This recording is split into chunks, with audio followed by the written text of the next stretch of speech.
plática que sigue es el doctor Carlos del Instituto de Física. Okay, well, I'm going to speak in English. I hope I don't disappoint anybody. If you have any questions, you can ask me in Spanish.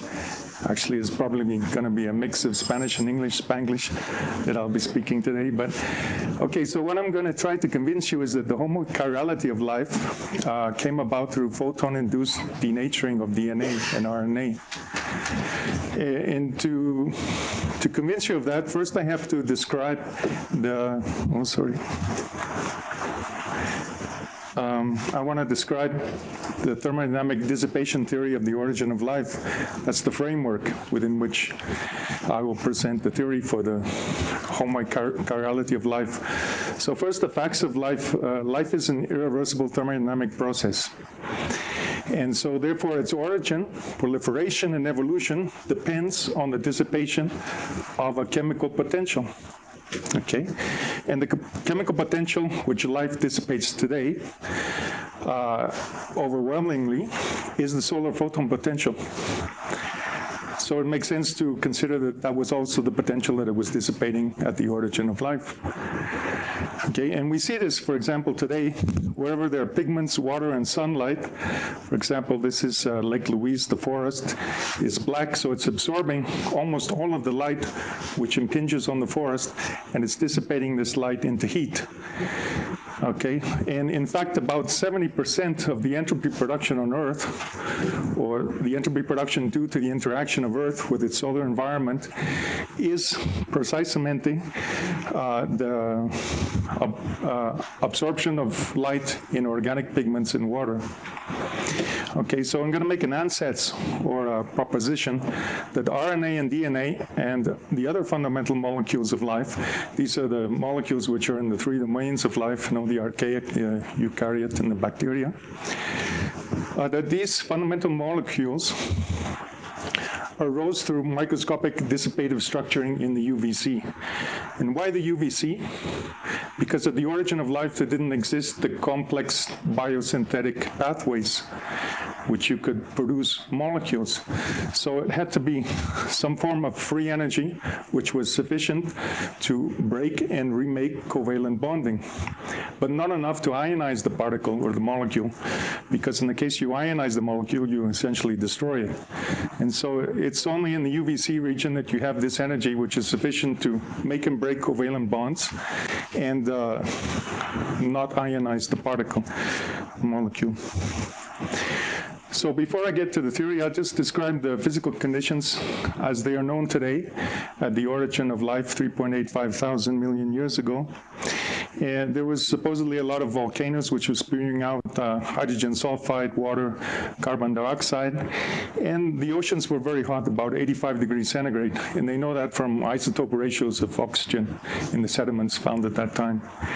And there was also probably a lot of asteroids and more comets which were bringing in organic material, perhaps, to the surface of the Earth. And the atmosphere is not as reducing as once thought. A lot of nitrogen, carbon dioxide, water, methane, and probably some hydrogen. But there was no oxygen and therefore no ozone.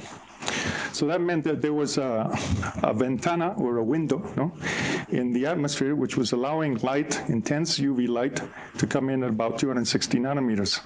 So what, in fact, did the solar spectrum look like at that time? Well, we did a calculation, given the best guesses for these gases which were in the atmosphere and their pressures throughout time, and using a standard solar model for the sun. This is based on proxy stars, which are G-type stars similar to our sun in metallicity and in mass. And this standard solar model describes how the sun evolved over time. And in fact, now we're receiving about 30% more integrated intensity over the whole spectrum than at the origin of life. So this model takes into account these particular components in the atmospheres and their pressures, and considering the extinction due to these components, this is more or less what you would expect at the beginning of life. Is this red curve, 3.85 thousand million years ago, you get a total integrated intensity of 475 watts per meter squared. Okay, and that more or less stayed the same until about 2.9 thousand million years ago, when oxygen began to be produced by the cyanobacteria. Okay, and what I want to draw your attention to is this little peak, is this Chapati, 260 nanometers.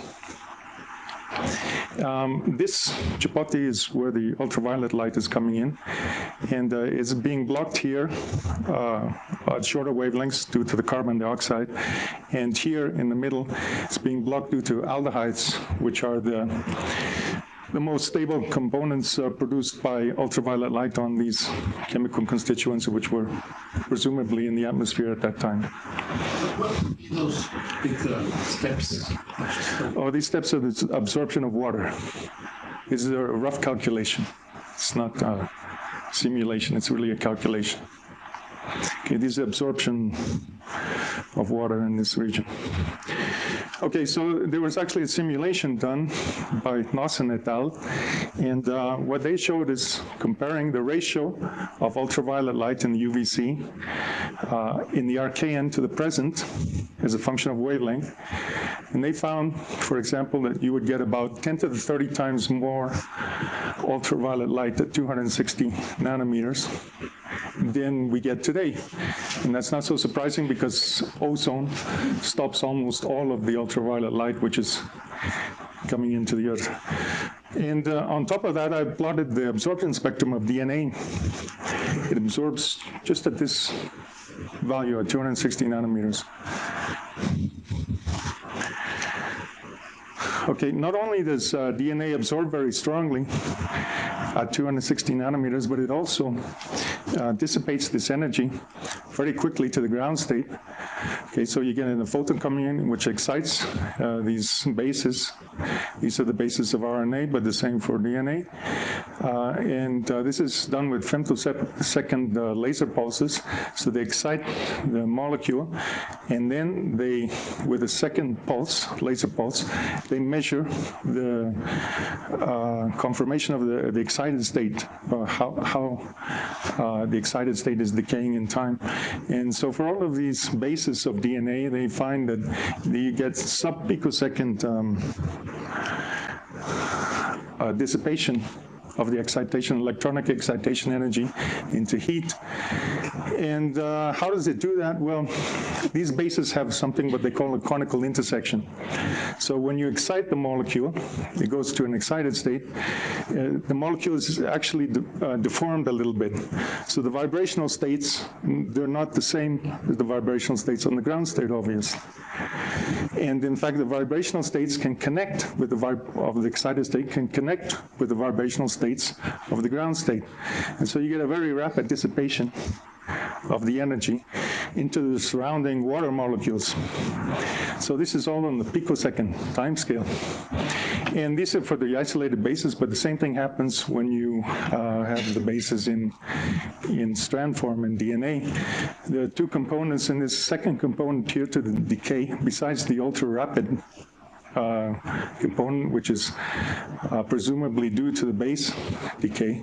We have also another component which is due to charge transfer along the DNA or energy transfer along the DNA. So these bases are extremely rapid dissipators, and therefore they're resistant to any UV damage because it's on a time scale which is even shorter than time scale for chemical reactions to occur. Okay, and it's also an interesting fact that the non-natural tautomers of the bases have much longer lifetimes. So that means you just change a proton from one of these to another, you change a double bond to a single bond, then you get a completely different system with respect to absorption and dissipation of light. These lifetimes for those non-natural tautomers are 2 or 3 orders of magnitude greater than it is for the natural bases. So therefore, RNA and DNA are excellent microscopic dissipative structures in the UVC. So for example, they would take a single photon in the UVC and absorb it and dissipate into about 30 or 40 photons in the red or infrared in the order of 10 to the minus 12 seconds. So how did these structures come about then? So we know in non-equilibrium thermodynamics there are these dissipative structuring, which is occurring. For example, everybody knows about the hurricanes. Okay, a hurricane is a macroscopic dissipative structure, which is produced by a hot ocean surface and a colder upper atmosphere, which produces this structuring spontaneously into a structure which is formed only for the only thermodynamic reason to dissipate the temperature gradient of the system. Okay, and the same with Barnard cells, that's also a temperature gradient that's being dissipated. And the Belousov-Zhabotinsky chemical interactions, which are dissipating a chemical potential over the system. Okay. So what we like to propose is that these bases and the other fundamental molecules of life are microscopic dissipative structures, that they actually were formed or became formed under UVC light to dissipate that very same UVC light. So we're taking one example, which is the production of adenine from HCN, hydrogen cyanide, using ultraviolet light. And this was actually found in 1966, but nobody at that time referred to it as a dissipative structure. And what we can see here is that a photon, well, first, this is a thermal reaction going from 4 molecules of hydrogen cyanide to what they call cis-DAM. This is a thermal reaction, but on the absorption of a photon or UVC photon, this gets transformed into what they call trans-DAM. And here it's just a rotation about the double covalent bonding. And this is something quite common in the interaction of light with organic molecules. This is in fact what happens in our eyes with a different molecule, which is called rhodospin. And this then goes through another thermal reactions into this imidazole and then to adenine. Okay, the steps are a little bit complicated in this, but essentially it takes absorbing 4 molecules in the UVC region of different wavelengths to get from 4-HCN to adenine. In water, you don't need anything else. Hydrogen cyanide with water and with light. Okay, so for these reactions, if they're absorbing, they're photochemical, they're absorbing a photon, so they can go uphill in energy, or downhill, if you like, in entropy. They can reduce the entropy of the system because they use the negative or the small entropy in the photon in order for this to... Is chiral? No, the DNA is chiral with the sugar base, the D ribose, but adenine itself is not chiral. When it forms a DNA structure, it's going to be chiral. And I'll get to that in a little bit later. No? Let me just take a drink here. Well, in the field, you use chiral. No, it's planar molecule. It's a very planar molecule. All the bases are very planar. Okay. So this structure, if you actually look at it, it's absorbing in different wavelength regions. There's actually 3 photons which are being absorbed in the UVC, and they're changing it into different molecules, which all the time move its position of the absorption spectrum towards that peak at 260 nanometers, and it's increasing the molar extinction coefficient. As a function of time, you go through this. You can find more details in this article. So we believe that these structures were dissipatively constructed under this generalized chemical potential, which is the UVC photon potential, which is prevalent at Earth's surface during the Archean, when life arose. Now, not only these bases of DNA absorb at 260 nanometers, but also other fundamental molecules of life, like cofactors, amino acids, vitamins, proteins, pigments, and lipids, they're all absorbing at about 260 nanometers. So if you look at this plot, let me see if it's going to work. Yeah, if I plot these molecules, the absorption maximum of these molecules, all these molecules, as a function of wavelength, it coincides exactly with that region of the spectrum which was entering the Earth's atmosphere and arriving at the surface in the Archean. So we believe that, in fact, most of these molecules are dissipative structures which were formed under UVC light to dissipate that very same photon potential, chemical potential. Just like a hurricane is formed to dissipate the temperature gradient, which is another form of chemical potential. Okay, but not all of these molecules, these other molecules here which are listed, not all of them dissipate as rapidly as DNA. But some of them have affinity to DNA, chemical affinity. For example, tryptophan, one of the amino acids, in its left form, has chemical affinity to DNA. So thereby absorbing a photon, tryptophan also, in fact, absorbs, as here in these amino acids, absorbs at 260 nanometers. And it fluoresces, and it has a longer decay time. But by using energy transfer, resonant energy transfer, as long as tryptophan is close enough to the basis of DNA or RNA, it can use the conical intersection of DNA to dissipate its electronic excitation energy very rapidly. And the interesting thing is that tryptophan and many of these other amino acids have chemical affinity to DNA. And not only to DNA, but in fact to their DNA codons, okay, or the codons corresponding to DNA. So this is a form of information being incorporated into DNA, because the whole system together acts as a more efficient dissipator of this UVC light than the parts separate. If you have tryptophan separate from DNA, then it will get excited, but will stay in the excited state for a long time, and you cannot absorb another photon.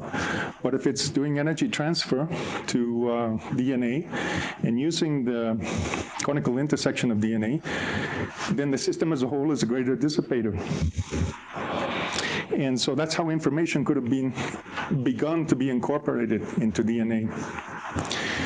And we also have a dissipation-replication relation. And that has to do with the homochirality, which I'll get to in a minute.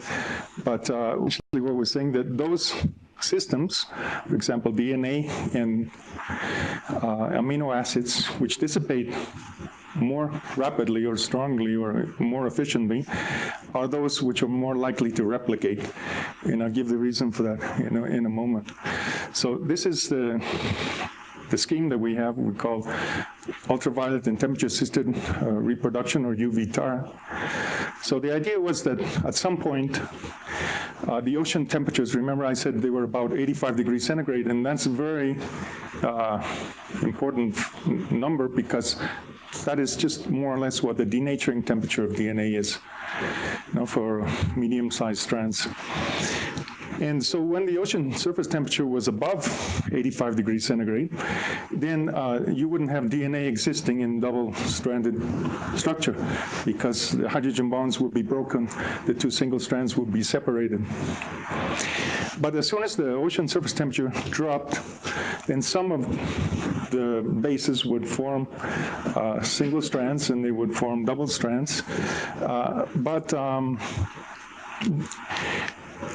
And during the afternoon, for example, with ultraviolet light and also infrared light heating the ocean surface, about 3 degrees, there's a 3-degree or 4-degree cycling of the ocean surface temperature between day and night today. And so something very similar must have been happening at the origin of life. Okay. And with the absorption of these photons, these ultraviolet photons, and the dissipation into heat, that would cause DNA to disintegrate or to separate, denature into two separate strands. And then at night it could extend or make a double copy of where there was only a single copy. Okay, so this is what we call template-directed autocatalytic photochemical reaction, which is occurring. It's autocatalytic because it's using this as a template to form new strands similar to itself. So therefore, replication is tied to photon dissipation or entropy production, which I think is something that the physicists would always like to put into the origin of life, now have some connection between the increase in the production of entropy and life itself. So, well, you might think it's just a hypothesis, but in fact, we did the experiment here with the student Norberto.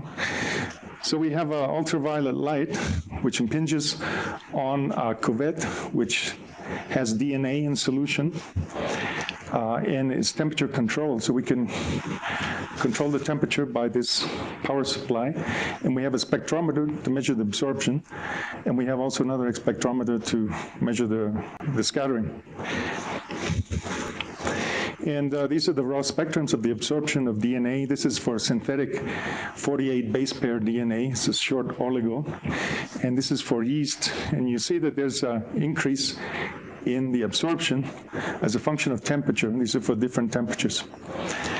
And that's due, basically, the DNA denatures, and so the bases become less shielded, and they absorb more light, ultraviolet light, in this case in the UVC at 260 nanometers. And the same thing happens for yeast DNA. And so now we did the experiment. These are the real experiments to show that ultraviolet light can denature DNA. We brought, for example, a temperature up to 40 degrees centigrade, and then we gave some time, about half an hour, to stabilize the DNA at that temperature. And then we turned the light off and on, the ultraviolet light.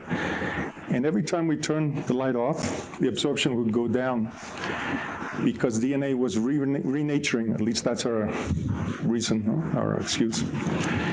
And when we turn the light on, then we get denaturing. And we saw this not only for, this is salmon sperm DNA, but also for yeast DNA, for the 48 base pair synthetic DNA, and for 25 base pair synthetic DNA. Okay, so what is the mechanism of ultraviolet denaturing of DNA? Well, first we assume that it may be due to, for example, an ultraviolet light coming in and being absorbed on one of these bases, and that energy would be distributed through a volume which was sufficient to denature DNA. And we can do the calculation, and that volume turns out to be containing about 16 base pairs, would be sufficient to raise the temperature about 3 degrees centigrade, which would be enough at these high temperatures. These experiments were done at 65 degrees centigrade. That would be enough to denature DNA. But in fact, from some molecular dynamic simulations with another student, Adriana, here has been doing, this probably is not the basic mechanism of UVC-induced denaturing. Probably it's related to some quantum mechanical process, for example, light-induced proton transfer. If you have proton interaction, hydrogen bonding, okay, between two bases, by absorbing a photon, this hydrogen, this atom, can be shifted in its double-weld hydrogen bonding potential energy surface can be shifted to the other one. And when it does shift, that changes the charge distribution on the two bases. And changing the charge distribution is going to change the interaction, the stacking interaction between the bases. And it's going to debilitate, because in its natural state, it is stronger bound. Okay? So it's probably a quantum mechanical effect. And in fact, Linus Pauling has, in his book, The Nature of the Chemical Bond, had talked about such a photon-induced proton hydrogen bonding change. And this is, in fact, a collective effect. And so if we have one hydrogen going from one base to another, then other bases which are stacked it can also occur the same thing, so that might be a component. Anyway, what is interesting out of all this is that it's temperature dependent. So the higher the temperature, the closer you are to the denaturing temperature of DNA, the more easy it is for a photon to denature DNA into its separate strands.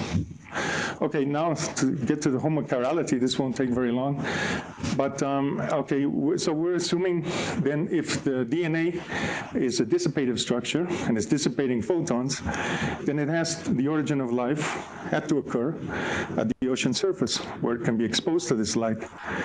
Okay, and at the ocean surface, we find an interesting phenomenon. For example, the sun comes in at some angle and it's refracted, and it gets reflected or dispersed from particles or water molecules in the water, in the ocean. And then it gets reflected up towards the surface. And then if you have internal, total internal reflection at the surface, you can get a polarized light out of this circular polarized light. So the first scattering gives rise to linear polarization, and then on the second scattering you get circular polarized light. And now it's interesting that the amount of circular polarization is greatest near to the surface. And it also increases with a decrease in wavelength. So the ultraviolet would be a greater circular polarization than visible light. And for example, for visible light, they've measured it, and it turns out to be about 5%. So you can get 5% component in the circular polarization of light at the surface. This is the submarine light. And the interesting fact also is that DNA has this negative circular dichroism. So it's absorbing more right-handed light than left-handed. And for example, in the afternoon, from a given direction, we would see right-handed circularly polarized light is 5% extra. But in the morning, you would see left-hand circular polarized light. So it's symmetric, and you wouldn't get any positive effect. But the fact that the ocean temperature is increasing during the day, and it's warmer in the afternoon, so you get more likely denaturing in the afternoon than in the morning, okay? And so we can do the calculation. We take into account a very simple recursion relation, in where the number of left-hand molecules, or DNA, depends in a given day, depends on the number in the previous day, and the amount of photons, whether they're left or right-handed, which were absorbed by that left-handed DNA. Okay, and we do the same for the right-handed. And C is some kind of a parameter which measures the quantum efficiency for denaturing through this mechanism. Okay, and we assume, for example, that we get only 1 in 1,000 photons causing this denaturing. Okay, so we put, for example, C equal to 0.001, and with these amounts of right circularly polarized light, excess in the afternoon, and the right-hand circular dichroism, which have been measured in the laboratory of 0.07% for DNA. And then just assuming there was no denaturing in the morning because the temperature of the ocean surface was not sufficient to cause the denaturing, and then calculating the homochirality, we can find that in about 8,000 years, we would get 100% homochirality through this photon-induced denaturing of DNA. Now, this is just in accordance with the amount of the number of photons which were absorbed by the DNA.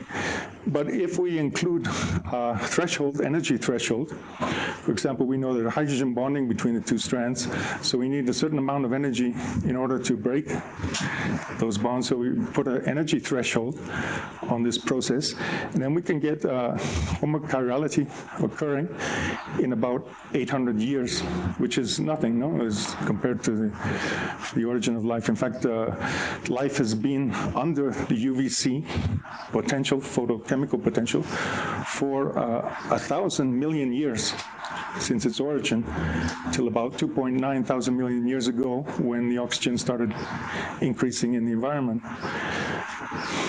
And so you might be wondering, well, why left-handed tryptophan with right-handed DNA? Well, it turns out there's a stereochemical effect, which is one component, but I think the most interesting component is that when you measure the circular dichroism of right-handed DNA with left-handed tryptophan, for example, you find it becomes even more negative, around 260. So this process would be further increased, that is, the selection of the chirality would be further enhanced by this association of tryptophan with DNA. Okay, so that's all the conclusions. I won't read them, but I would like to acknowledge the students. There have been now 12 students. Some of them are here that have been working on different aspects.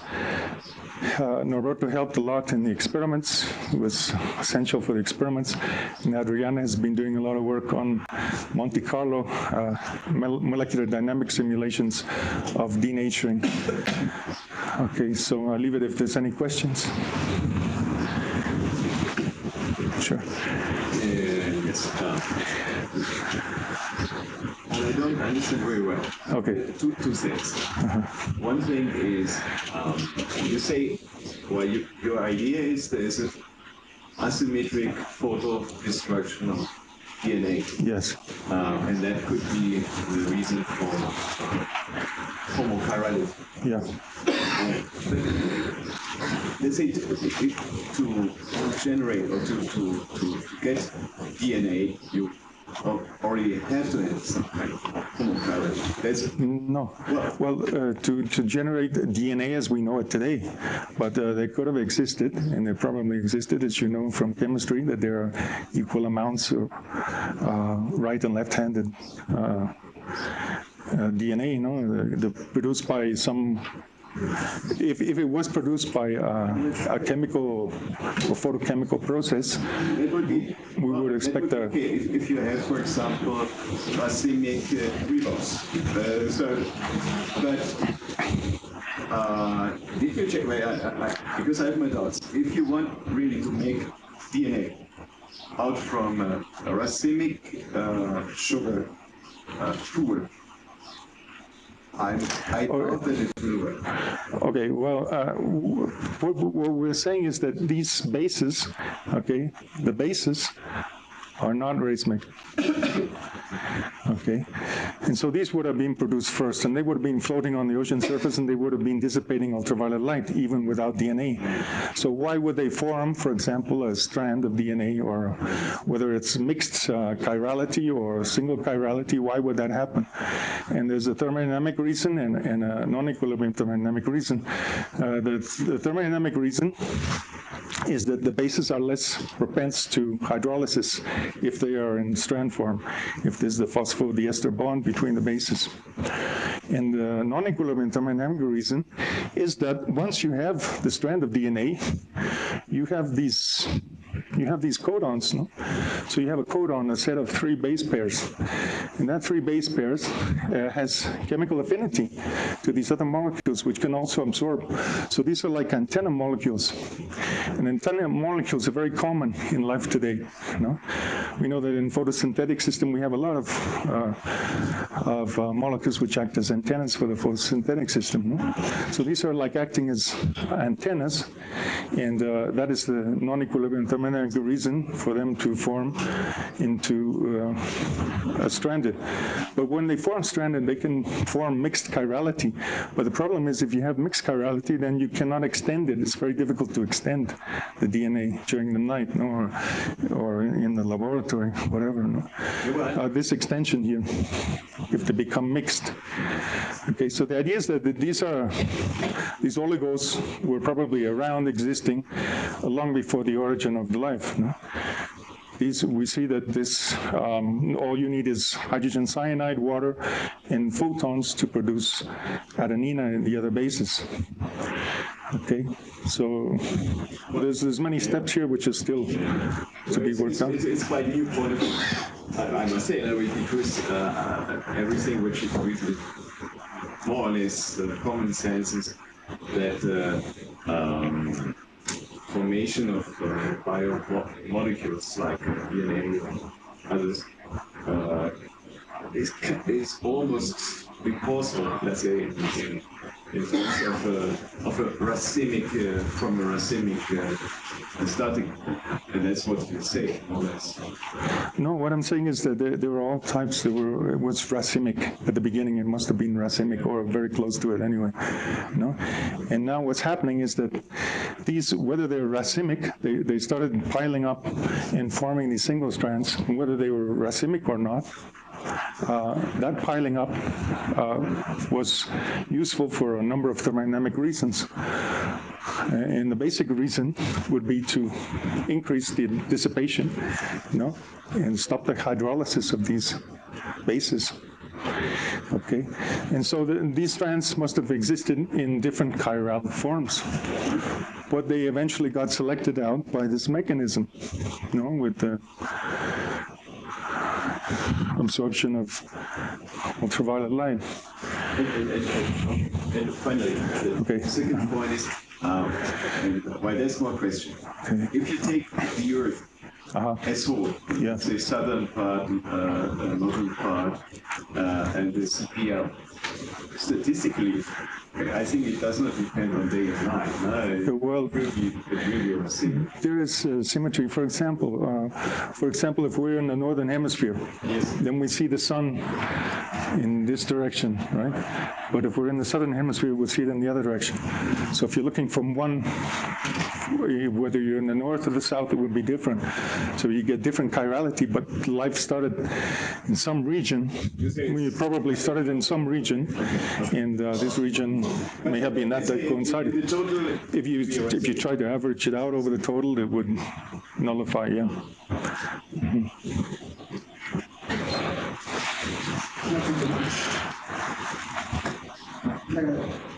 Le agradecemos al doctor y pasamos a la siguiente conferencia.